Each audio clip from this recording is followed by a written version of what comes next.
think that they have more to do with grunge music and just like alternative rock than they do anything punk, because they don't sound like a punk band to me at all. I don't hear anything that sounds punk to me with this music.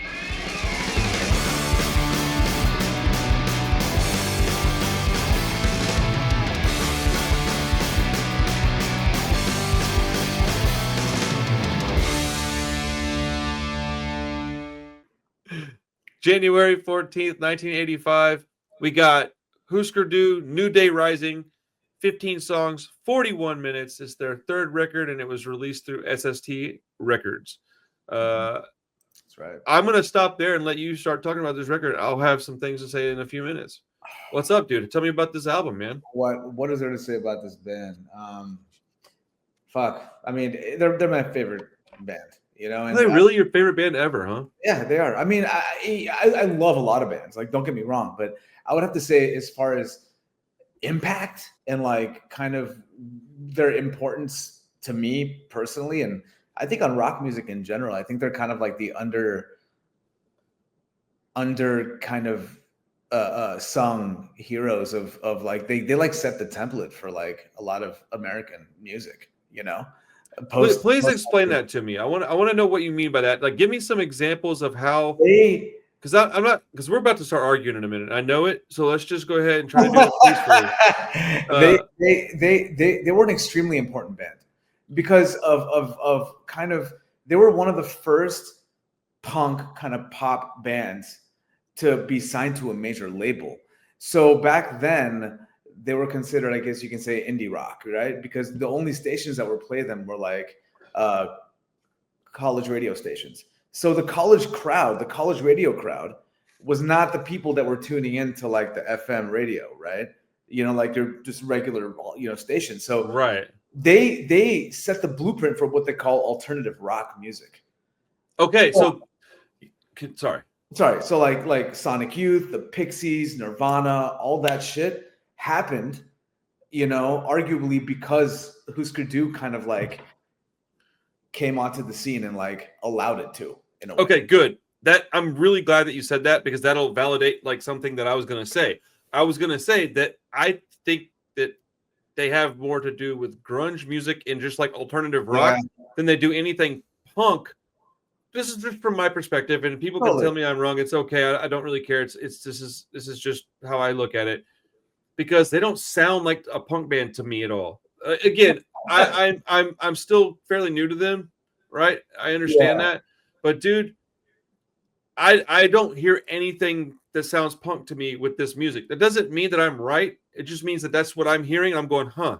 So I listened to this record 3 times this week, dude, because I was like, all right, man. The first time I listened to it, I literally, dude, was sitting here just like doing this. I was like, oh, I could barely get through it. I was like, oh my god, this is so bad. It's sonically really hard to listen to. Oh, it's the worst shit. Noisy. Dude. It's yeah, and like, well, okay. It's extremely noisy. What's something I wrote down is I put the difference in sounds on this album. Use songs 2 and 3 as an example. I can't remember the title of the songs. They're so extreme that it makes the album hard to listen to for me specifically. I couldn't find a flow to get into, and it really bothered me, as I definitely wanted to like this record. It's the opposite of the D4 album for me, in that you would almost want to take each individual song on its own to critique. Also, what's up with the third song on this? I cannot stand the lyrics. The sentiment I get, but the repetition is bad, and it makes it come off super corny. Like, and like I apologize.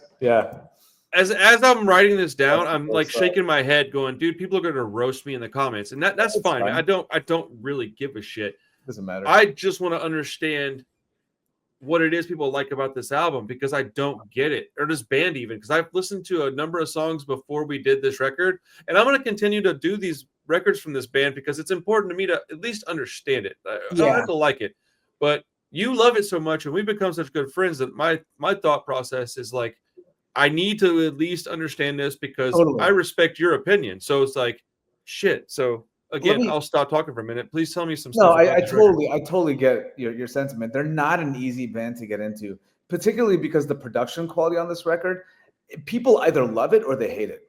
It's I actually didn't have a extremely problem cool. with the production quality. I had a problem with the songwriting, I think. But you know what? Interesting. I might even have that messed up actually. I don't know. I need to do a little more research. Interesting, because like, I think that the thing with Husker Du is like they hit the scene in 1978. Okay, they had 3 records, and then this one came out, right? So it's like their first record, Land Speed record, is a blistering hardcore record. It's fucking fast and just chaotic and frenetic, and it's live, and it's I'll just have to listen to that one.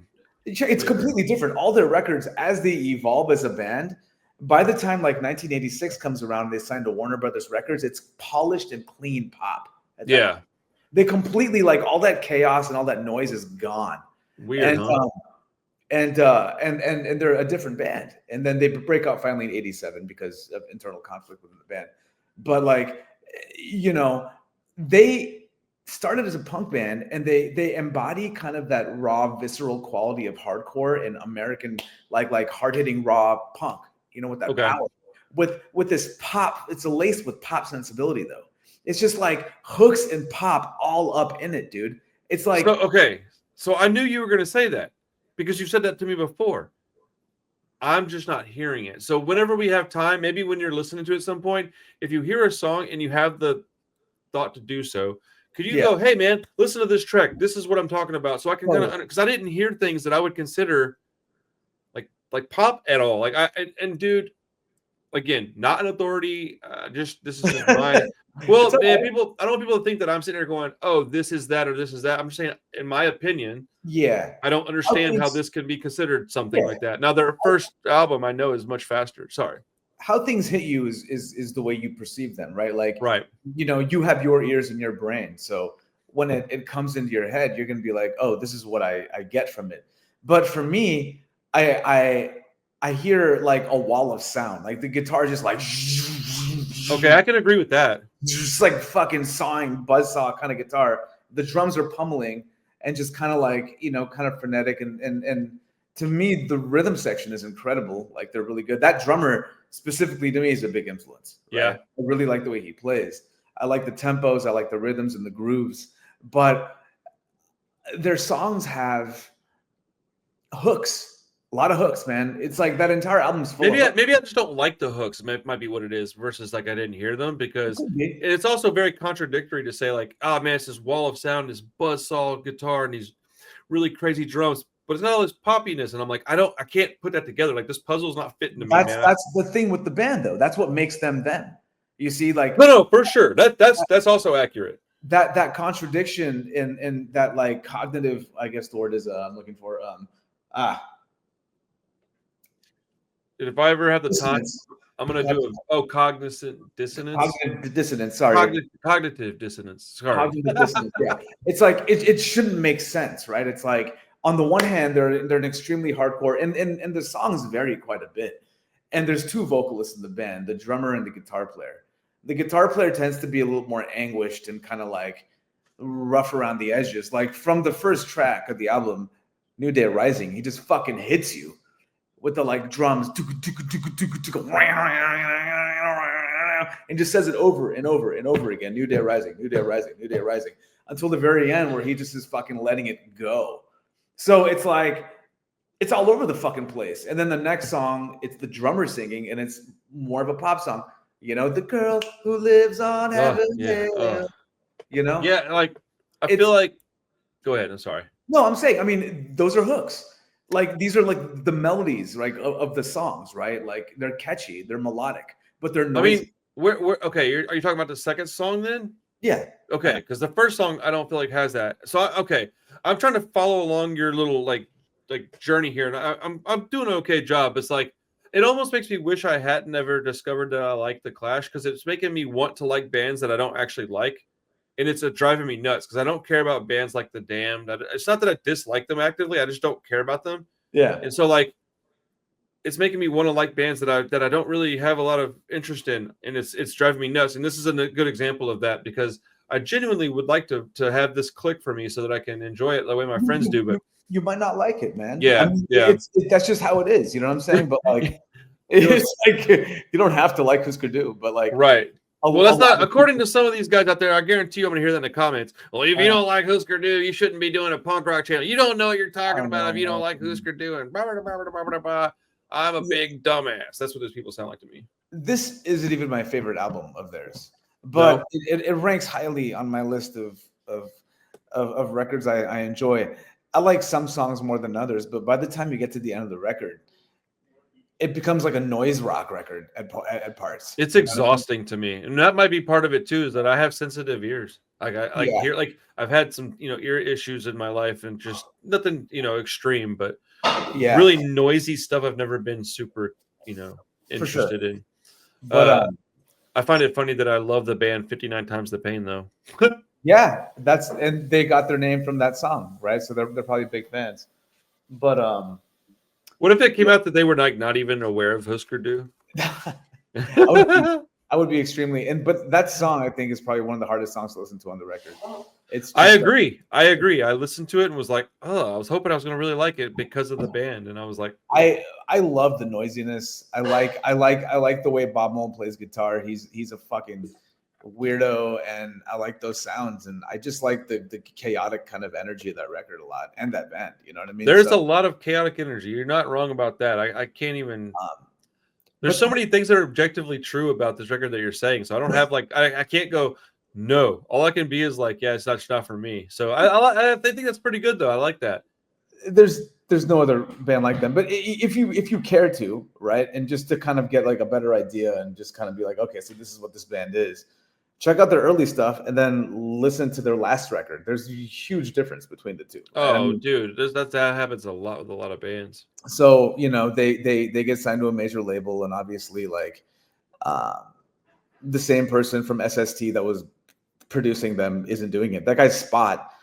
He's considered a bad engineer, honestly, Really? and he's the guy that did the record. But I mean, I think there's a certain charm in kind of his maybe unintentionally bad production. well, some people capture this like unique piece of art in whatever their craft is, but it's like technically or objectively wrong. But there's still some charm to it, and I think there is a place for that. Now, where is that place, and how big of a place does it take? That's Yeah, to be determined. But there is a place for that, and whether I like this album or this band or not is kind of irrelevant when we're just trying to celebrate the album a lot. And I know you are a big fan, so I yeah, wanted to talk about it for that reason. This another reason to do shows like this is to force myself out of my comfort zone. Let me go listen to an album that I'm already pretty sure I may not like, but let me sit down with an open mind and go, all right. Because there was a song that I actually liked enough to put on my personal playlist. It really. was The Girl Who Lives on Heaven Hill. Second song on the record, yeah. That's Yeah. that's a fan. A lot of people. You know what? You're right. That one did have a nice hook to it, actually, now that I'm thinking in Yeah, retrospect to what you were saying a minute ago. But that song I enjoyed quite a bit. I put it on my personal playlist. And it takes a lot for me to put a song on there because I don't want to go sifting through songs I don't really care about when I'm trying to drive or totally. something. And, They were a big influence on Green Day, for instance. Like, I can see that. they really influenced that band a lot, actually. And I feel like lyrically they influenced them a lot. yeah, and the music too. If you listen to Celebrated Summer, and that's the sixth song on the album, it's a pop punk song, dude. It's more or less a fucking pop punk song. And just the guitar parts really were adopted by a lot of the East Bay kind of punk bands, and they had a big impact on a lot of pop punk. Celebrated Summer. I don't have that one marked up, but I'll check it out again when we get off of here. Yeah. I did put a few of them in the punk rock review playlist. Are you interested to see which ones it was? Yeah, tell me. I put on the first two tracks, so New Day Rising, the title track, and then the one I liked a lot. I also put Folklore in. I put Terms of Psychic Warfare. Wow. Okay, you like that song. Interesting. I liked it enough to put it on the playlist for other people to enjoy as well. And Powerline, and then I Don't Know What You're Talking About also made it on the punk rock review playlist. I mean, I love the whole record, but I think it's great that you put those songs on that playlist because maybe people dude, I like to think that I have enough I don't know what it's called, but that I'm able to listen to something and go, okay, there's something positive to be taken out of almost every piece of art. Even in a movie that I absolutely hate, I can always find something to critique positively. And with an album like this, I don't really like it as a whole piece of art, but there's parts and pieces that I enjoyed. And so I was determined to find at least 3 songs to put on there. And the fact that I got 6, I thought was pretty good. Yeah, and what you've told me about what you appreciate sonically and stuff like this goes against everything that you've Right. Yeah, it really does. So if anybody's surprised that I don't like this, and they're probably new to the you guys channel. fucking saying the guitar is barely fucking, I don't know. Yeah, I like a crisp, clean. This is anything but that. It's completely it's a messy, noisy fucking recording. But again, all that mess is a sheen It's of their pop and third album? Third record, yeah. Damn, that's crazy, man. Yeah, third record. 1980, third record in already. That's nuts. What's your favorite album by theirs? Or by them? I really like Zen Arcade, the one that came before this record. It was a concept album. You would like a concept album. Dude, it's incredible. I mean, it's noisy, it's hardcore punk. Like it's a proper punk record with a lot of crazy fast songs. But I'm gonna question that because you've called this band a punk band a bunch of times, and I haven't. Man, I just don't agree. Listen to they're a hardcore band, man. Like straight up. Oh, no, okay. Look, they were a hardcore band. Doesn't equate to they are a hardcore band. Listen to Zen Arcade. From the first 2 songs are straight up American hardcore songs, man. And that's cool. I'm gonna listen to it, and you might very well be right. My point still stands, though. Like you can have an album that's really, really like it's like if you had so if they had 6 ska songs on one of their albums and it kind of made it a ska album, would you then call them a ska band? Because I wouldn't. It's a potato situation. I mean, not. They're on a punk label. They play punk music. They're a fucking punk band. Well, dude. They're on a punk label. They might be punk in ethos people, but they're sonically doesn't sound like punk rock. Is my point. Especially their later material, especially with this album. Later, they were not a punk band. Yes. And so well, that's what I'm saying. So like were and are very different. So, but like even up to this third album, I heard like a little bit of stuff that I could consider punk, but it was all grunge.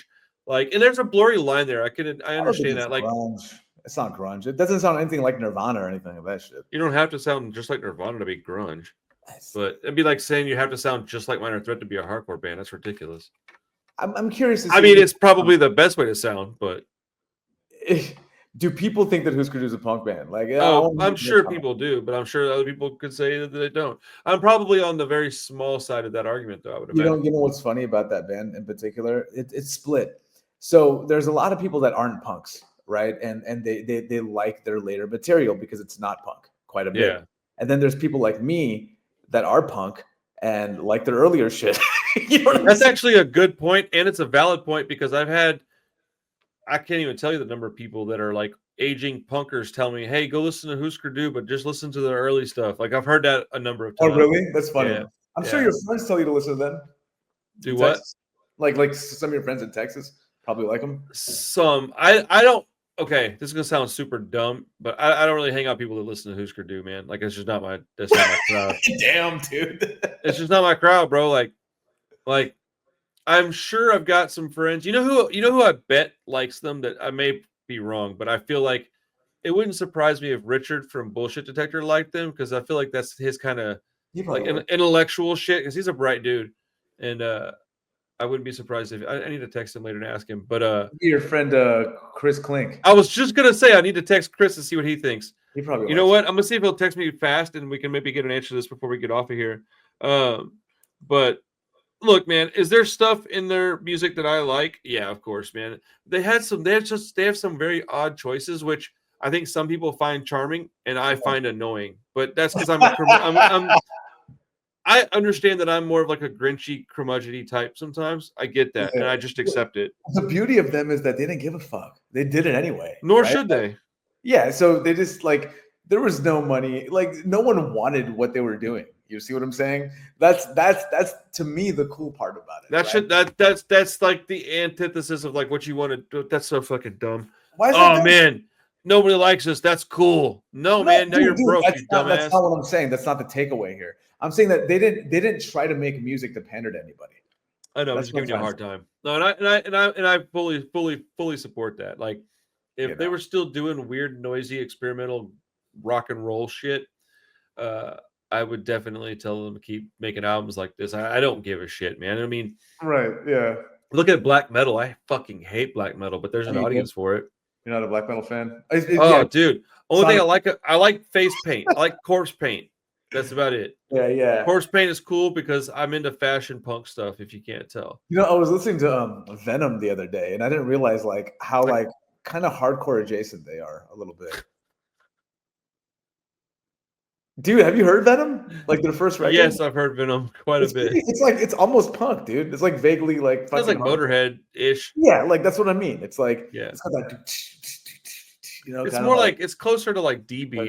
I would say so. Yeah, I guess there's a I always talk about DB as like a punk rock subgenre, but I think it might also be a hardcore subgenre. DB's got a lot of both in it. DB's got a lot of metallic influences. Yeah. I like DB quite a bit. I want to go back and listen to some more Husker Du. So I would, if you have the time, if you could make me a list of songs, I don't care what number, it could be 5 or 25, just some songs you think I might dig. Because if I can find an entry point to this band and like find a little clump of songs that I like, I just think that's a better outcome anyways, right? But it also could open other doors to me. I've figured out that I have to sometimes sneak into these bands, and that could be with any band. It literally was like 2 measures of a song in the Clash, and it just went click. The thing is nothing would surprise me. You surprise me though with what you kind of latch onto sometimes, So it's hard for me to make a list because really. Do you have an example of something that might have what you're talking about? Like you'll be like, I really dug that song, or someone will request something on the pod. Oh, it's my tastes are all over the place, man. This I fucking hate it. Like, you know what? I really like that. I'm like, wow, okay, well, it's just there's no rhyme or reason to it. I'm just saying that your taste and why you gravitate towards certain things isn't always obvious to me. So, dude, it's not even obvious to me, man. What are we talking about? I don't know what the fuck I want, dude. My brain is so weird, like, because I have dude, there'll be 2 bands or 2 songs or 2 movies or whatever that most people are gonna go, yeah, those go hand in hand, and I think they're basically the same thing, and I'm gonna go, yeah, this one's good and this one sucks. And people are like, how? If you like this, how do you not like this? I don't even know how to explain that other than I like one thing and I don't like the other. It's like eating grapes. Maybe you like a green grape, maybe like a red grapes. Most people like both. Well, I don't. I like red grapes. I don't like green grapes. Like it's just is what it is. They're both fucking grapes. They're very similar, but it's just an analogy. It's just, and I don't understand why my brain works this way. Green, okay? I hate fucking green. And just to be very clear, I like green grapes. I was just making an example of that. But like they taste the same, don't they? Like I don't know. No. Green grapes have a much more tart flavor. Red ones are way sweeter. Okay. But I like them all, especially a sweet green grape is like kind of hard to find sometimes when they'd be really, really ripe. But the grape, whenever that's added, I'm not a fucking. Wait, you have grapes with seeds in them? Sometimes, I mean, they're not common. Most grapes are seedless. Yeah, most grapes are seedless. GMO, but yeah. So, what other stuff has Husker Du done? Do they have side projects that I might know about? I know Bob Mould does stuff on his own. Bob Mould, yeah, he's doing stuff. So Bob Mould was openly gay all throughout his career in Husker Du. Grant Hart was bisexual. It was rumored that they had some shit going on. Right? Let's go. Maybe, I don't know any details about that. But toward the end of their career, and there's a lot of drugs. Like Husker Du was very like in the very beginning, a lot of amphetamines and really psychedelics, yeah, and shit like alcoholism. So Bob Mould got sober after Husker Du broke up in 1987, and he had a solo career right by himself, and he released a bunch of stuff that you may or may not like. Check it out. Black Sheets of Rain is one of his early albums. It's different. It's him. It's more somber. It's a lot of acoustic stuff, I had a feeling. It's like reflective, and he's a great songwriter. He's one of my favorite songwriters. So, he writes great music, right? I mean, I don't like all of his records, but then later in the early 90s, he formed a power pop band called Sugar. And I've heard of that band before. Yeah, I knew about that. They've got some fucking great material too. and they were on a major label. I think they might have been on Sire or Warner Brothers too. But I'm a big fan of Sugar. Also, Grant Hart was in a band called Nova Mob for a while. That was on SST. I'm not too familiar with them. That's the drummer. The bassist didn't do shit. He went off and opened a restaurant and became a chef. Kind of Good for him. Do got what you out want to and do. stuff. You know what I mean? But yeah. And then Bob Mold now is just Bob Mold, band or whatever. So I think if I have the time, and I'm very busy right now, but if I had the time, I want to do a video just called "The Contradiction of Husker Du," and I just want to talk about them for a few minutes, like whatever I learn of. Well, just like whatever I learn about them, talk about it, and just talk about how, in my opinion, they're just one giant contradiction. And I'm not saying it in any disrespectful way, at least not intentionally, but just like, this is what I've learned about them. This is kind of their history as far as I understand it. totally. As long as you're open and honest about like, hey, this is just like, from my perspective, this is what I know about them. People can't really get upset. They might still get upset, but it doesn't matter at that point. Yeah. I like to look into stuff, and any way I can like sneak my way into this and enjoy this band, I want to, because I mean they're objectively important, like they just are. Like, yeah, I mean they are, and I think they're hugely impactful. I think that they're a band that a lot of people see, like the name, but they don't get talked about a lot. They're not. That's true. They're not like a topic of conversation. They're kind of glossed over a little bit, or people mention them briefly, but they're very important. In terms of their impact and like what they did for other bands and all that kind of thing. But I discovered them and the Replacements the same year, right? So both bands out of the same city, Minneapolis. Oh, really? And they had a rivalry too, like a friendly one, Dude, I didn't know they were from Minneapolis. Yeah, and yeah. You know who else is from Minneapolis? All the bands we're talking about tonight are from Minneapolis. D4 is as well? Yeah. Shit, dude. You know who else is from Minneapolis? Who? Fucking Empire Down, dude. Yeah, great band. Yeah. Great fucking band, dude. I need to ask them what their opinion on these bands are, because I didn't realize they were all from that city.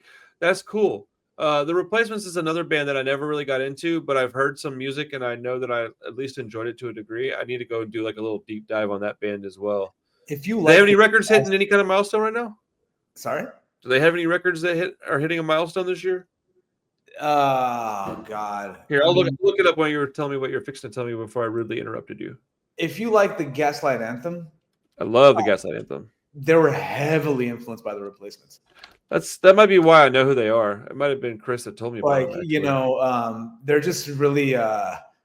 They started out as like a snotty kind of punk band. You know what I mean? Like very like just garagey too, right? Yeah, garagey, rowdy. Okay. And then they developed into kind of like an Americana, just like rock band.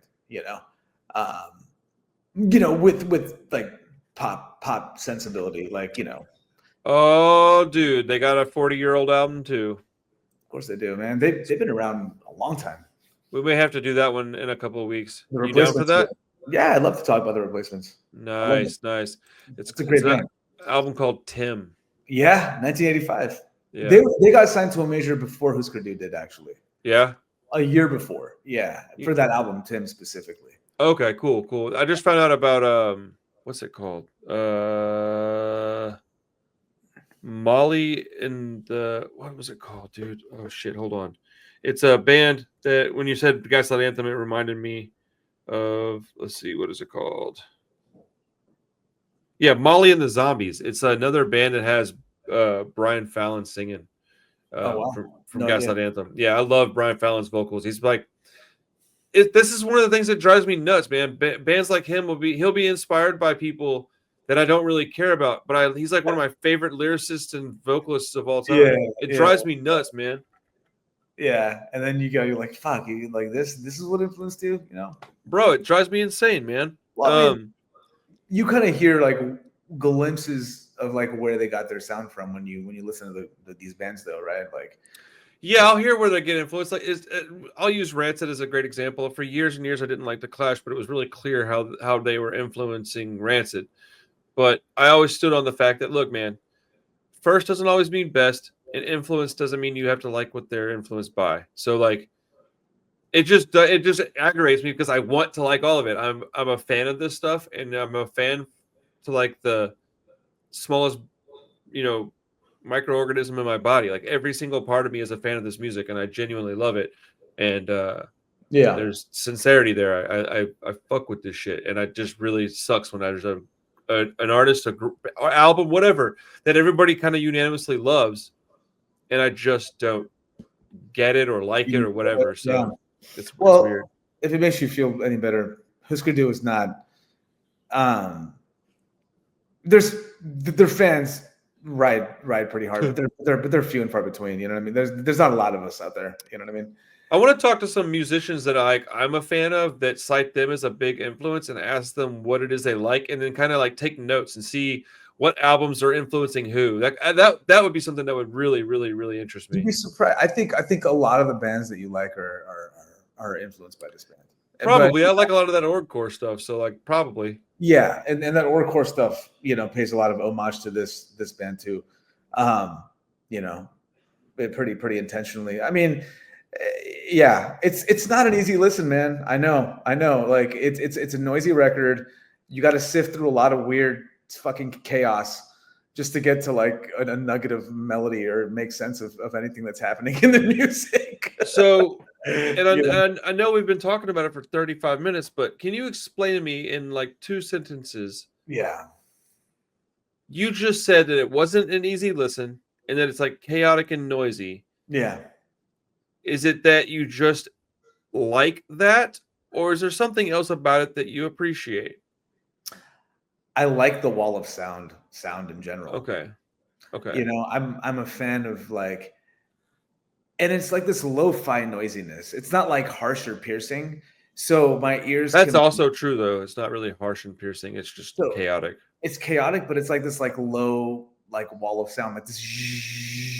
So do you like white noise? Like, is that a sound that you appreciate? No, dude, I don't. No. I'm dead ass serious. What about like a baby trying to fall asleep? Yeah. White noise is great, dude. Like, yeah. No, I mean, I have friends that like they have white noise on in the background so that they can do things and concentrate. And I'm not saying that you do that, but like, is that a noise that doesn't bother you? Because when I hear white noise, I have to 2 seconds, bro, I need it off. I mean, I don't prefer to have it on in the back. I mean, I would rather. I was just curious because I do feel like it's a very similar sound to a lot of the stuff I was getting out of this album. White noise. That's pretty apt. I don't know. I think it has a. I think that band in particular, maybe. I was introduced to them at a point in my life where I was like impressionable and like on enough drugs to like want something that wasn't just like standard punk rock, right? I did have that thought. It kind of scratched an itch for me. You know what I mean? It was like I love punk, like I was into punk and like all that shit, but I just needed something a little different. And like itch happened to be on your prostate. It did, dude. I just put a finger in my butt and just fucking found it. It's still walnut size too. Oh, jeez Louise, dude. But you know what I mean? It's different, you know? It's not like other music. And I did have that thought when I was listening that like, hey, if I was on some good narcotics. Yeah, it's like this might make a little more sense to me. It's very drug-addled music. Like those guys, you can tell are fucked up. Like that record was written on a lot of speed. You know, there's weird melody changes. There's weird time changes. There's so much weirdness going on. I'm not a fucking sweater wearing art student, man. I'm not from San Francisco. I think that's what it is, bro. I'm just a regular ass person from Houston. I think if I was some fucking college student, some fucking dude that I don't know. What's the dude from Weezer? Is he a big fan of this band? Probably. Like, but I don't even think it's that pretentious of a record. I think it's. I didn't say the word pretentious. You did. Well, I said sweater wearing art student. Those are different. I'm just saying like those people gravitate towards certain shit. That's all I meant. It's like there's a certain kind of person that gravitates towards more like artsy-ish like movies and sound. And I actually wasn't intending to say pretentious this time. Sometimes I will say that word, but it's not really what I meant. I just meant like a certain demographic more than anything. Sweater. I don't even have a sweater, dude. Oh, I wasn't even talking about you, but now I am, you motherfucker. I'm fucking with you, man. Yeah, I'm gonna get you a. Give me a cardigan. Cardigan is what I was thinking. Glasses already. Might as well fucking seal the deal. I have a cardigan. Do you really? Yeah, it's got a Rancid Life on White Skull embroidered on it too. It's fucking awesome. Nice. It's what I wear when I want to dress up fancy. That's pretty much all I got for this.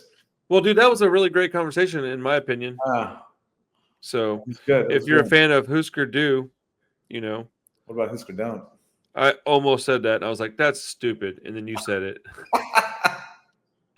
Okay, Yeah. check this out. Before we go, I think you'll appreciate this. You're going to laugh a little bit. So it's also the 25th anniversary of Rancid 2000, my favorite fucking album of all time. You like that? What I've started doing is compiling a list of B-sides and demos from that era. And I'm going to do a video called Celebrating 25 Years of Rancid 5. And in that video, I'm going to critique it like I would any other album. I'm going to say the things I do and I do not like about it. And then I'm going to put together what I think would have been a classic release had they released it with X songs, whatever songs. I'm going to probably do about an EP's worth. Was it you that was talking to me about that when we were like way back when? That there's about an EP worth of good music on that record? Or is that somebody else? No. Do you like that album? I don't okay. Somebody, I can't remember who it was. Somebody was talking to me about it, and we got into a pretty long conversation, and we decided that there's about an EP's worth of good material within that recording session time period. And I'd stand on that. I think there's like a really, really, really good EP on there. And then somebody else told me that they thought that if they had taken that exact album, all the same songs, but just had the production of a different album, let's say Let's Go or their newest album, that it would sound like a better record. But a lot of it isn't the songwriting, it's the actual finished product that we got. And I think there's something to that. It strikes me as a try-hard record. No, it absolutely does. And I think the band would also agree with that. Like, y'all, like, what are you trying to prove right now? You don't need to be a hardcore band. It's not you. I'm absolutely flabbergasted by the amount of people that love that album. There's, like I said, they're split. I mean, a lot of people love that record. It's like their favorite record. I'm just like, yeah, it's. I think it's all people that are like 10 years younger than me. I would think. People that came up and that was their first Rancid record. A lot of people say that about it. And I'm like, oh, okay, well then, I understand that. I don't agree that it's their best record, but I understand that point of view. But cool, man. Next time we talk, we're going to be talking about, what was it again? Oh yeah, a global threat until we die, an Alkaline Trio. Maybe I'll Catch Fire. 2 albums that go hand in hand sonically. They sound almost identical. I love those albums. If you're going to make a mixtape, you couldn't get a better. I mean, they definitely don't sound identical. No, not even a little bit. Not even a little bit. But yeah, dude. Any last words before we get out of here, sir? Oh man, I had a great time tonight. It was a good conversation. I'm shocked and I'm very proud of us, sir. We did not go at each other's throats. I was going to say we didn't argue once. I mean, we almost did. Maybe we did. Yeah, but we didn't agree on a lot of the Husker Du stuff, but we didn't go at it with each other, which I think is a sign of like a lot of maturity and a lot of growth in our conversational skills with each other, and I think that's a good thing. Yeah, man, I love it. I'll be back with. You think next week will work or no? Should, yeah. Okay. If it doesn't, it doesn't, because next week I'm also hanging with Rob for an hour. So. Okay. Yeah. So if we don't do it next week, sometime in the next week or two, we'll do ours. But I'm down for whoever wants to do whenever. I'm never going to say no to a podcast. So hell yeah, bro. Let's go, brother.